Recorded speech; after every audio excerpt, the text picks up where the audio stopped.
Hi, this is Custom Kate, and this is going to be a quick tutorial on how to do gradual stained artwork on wood. The first thing that you always want to do is prep your materials. These are just two basic scrap pieces of lumber. You're probably going to be working with much nicer wood.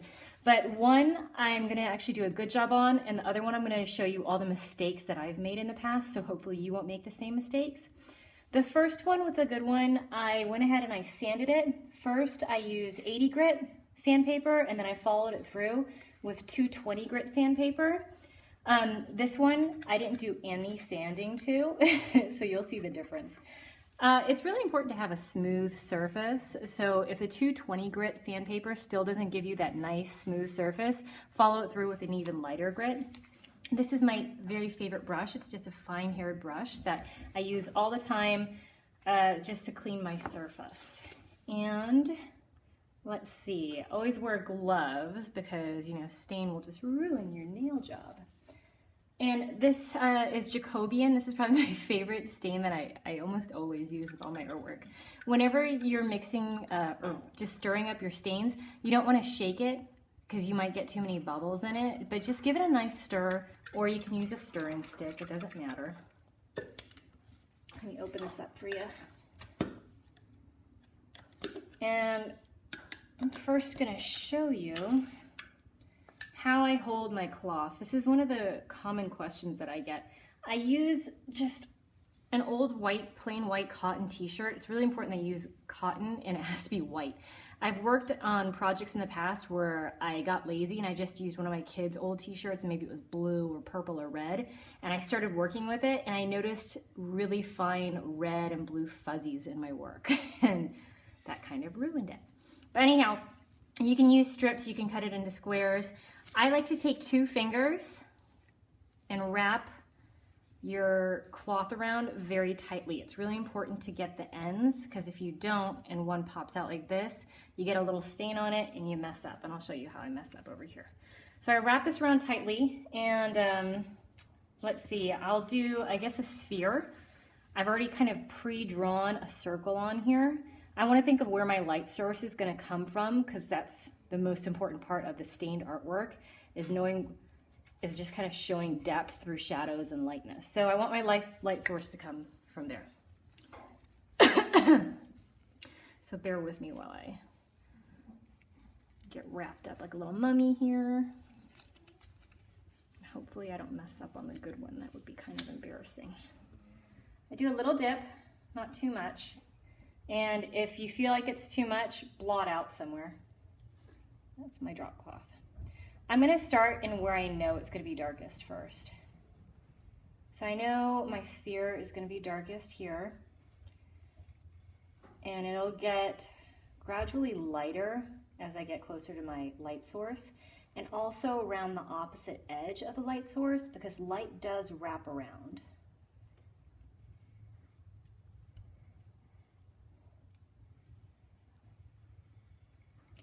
So I still have a little too much stain on my cloth and my fingers as I'm getting closer. Oh, maybe I don't, never mind. As I got closer to my light source, I would, if you have too much stain on your cloth still, blot it out somewhere. I always have drop cloth near me. And if I don't have drop cloth, I have scrap wood that I blot out on.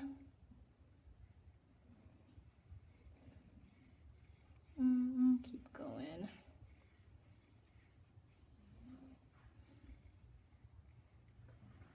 Right now, it doesn't look the greatest because I'm pretty sure, and now I need to go in with fine detail. And this is one of my most common questions. What is that special tool that you're using to do all the detail?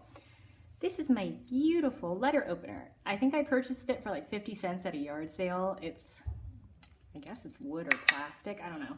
But you can use any sharp object. You can use the back of a brush, or you can use maybe a pencil or an eraser, a butter knife.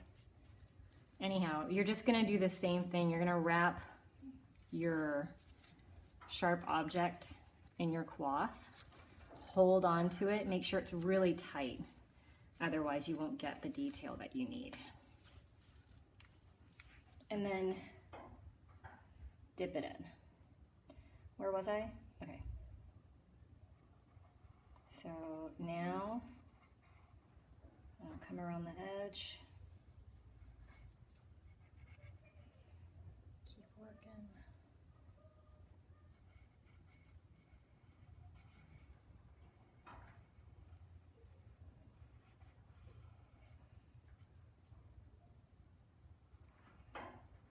And this will really get any kind of fine lines that you want to put in there.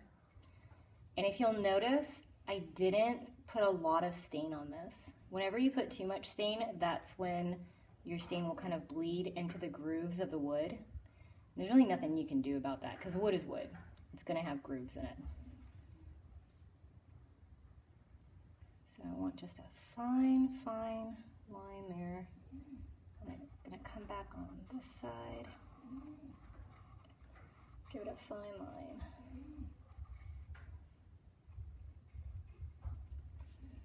And I hear my kids running upstairs. They might come in here and interrupt in a bit.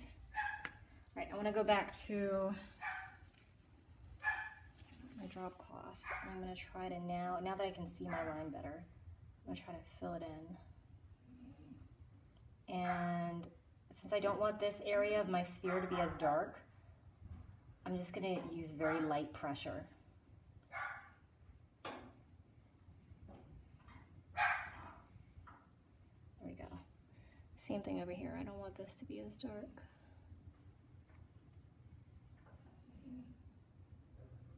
Very light pressure. And normally I'd be walking around trying to get the best angle to make sure I'm not messing up or going outside of where I want to go, but my iPad will fall down off the chair. Very, very light pressure. All right, so that looks pretty good right now, right? It's like, oh wow, that's a sphere, isn't it? Well, I'm not done. Whenever you go to seal these projects, whether you're sealing with polyurethane or wax or shellac or lacquer, it's always going to kind of dull your artwork. I learned that the hard way. So what I'm going to do is I'm going to come back in and I'm going to give it even more contrast. And the wood is going to accept this stain really quickly because I just put the thinnest layer on in the first place. Normally when you're working with wood with stain, it says to apply the first layer and then wait like 10 or 15 minutes and then wipe with cloth. Like, you're not doing that here. You're just applying a thin layer with your cloth in the first place, and it'll dry a lot faster than 15 minutes.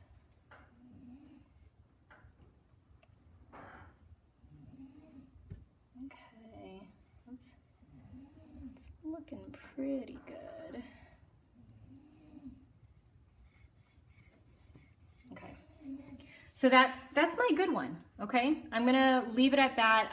You can go back and do some more touch-up if you like, which I won't because I don't want this video to be too long. Now let's do a bad one. So in my bad one, this hasn't been sanded at all, and I didn't even do any kind of pre-sketch. By the way, with my pre-sketches, I always use a graphite pencil in H. If you don't know what the letters on these graphite pencils stand for, H is always the lightest, B goes to like slightly darker, F is like one of the darkest. So go with H because you don't want to be able to see your pencil marks in your wood. All right, so I didn't plan anything out. I'm just gonna eyeball it, and I'm gonna put a lot of stain on my fingers. I'm not gonna blot it out. I'm just gonna say, let's do this. Uh-oh, I've put so much on, and my cloth is catching on the wood, and it's making me mess up, and it's also bleeding into the grains of the wood. I don't know if you could see it from the iPad up there. So now it's to the point where I've just glopped so much on, I can't even do a shading. And this is the best, this is the best this sphere is gonna get. That's that. I can't even do detail work with it. If you don't want to use a sharp object to do your detail work, I also have brushes. I like to use a very small, fine, round tipped brush. I'll show you the kind of brush strokes it makes. These are great for doing lettering.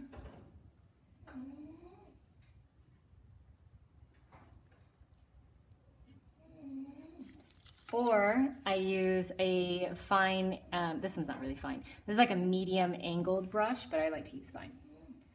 Remember, don't put too much stain on here. Always put less is more, less is more. These angled brushes are great when you want to make straight lines.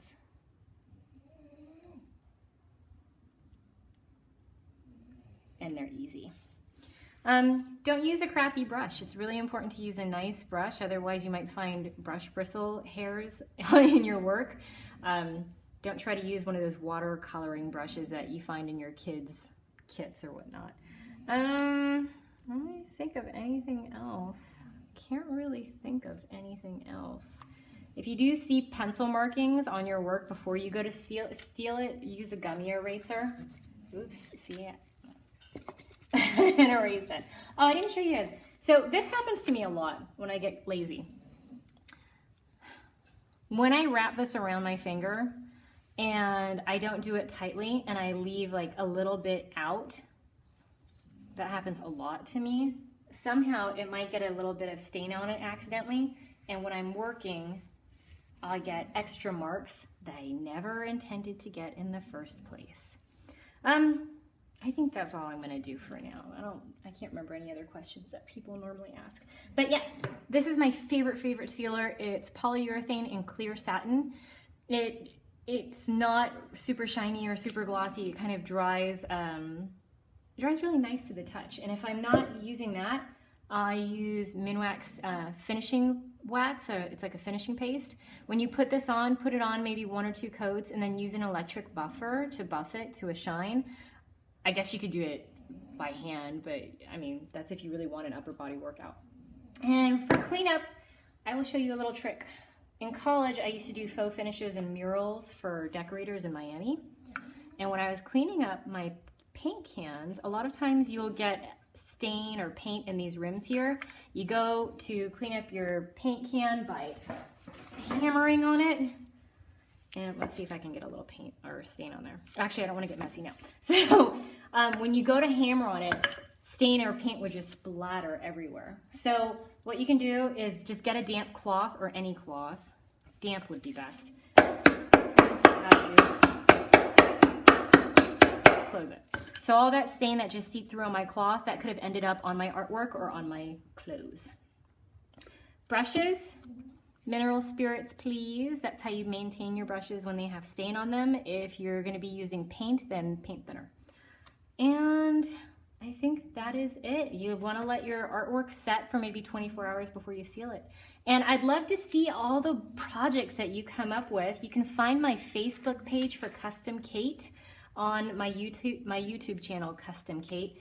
Go to my Facebook page and message me the pictures of your projects or post them to my wall. I really want to see what you guys come up with. I love to get new ideas. Enjoy!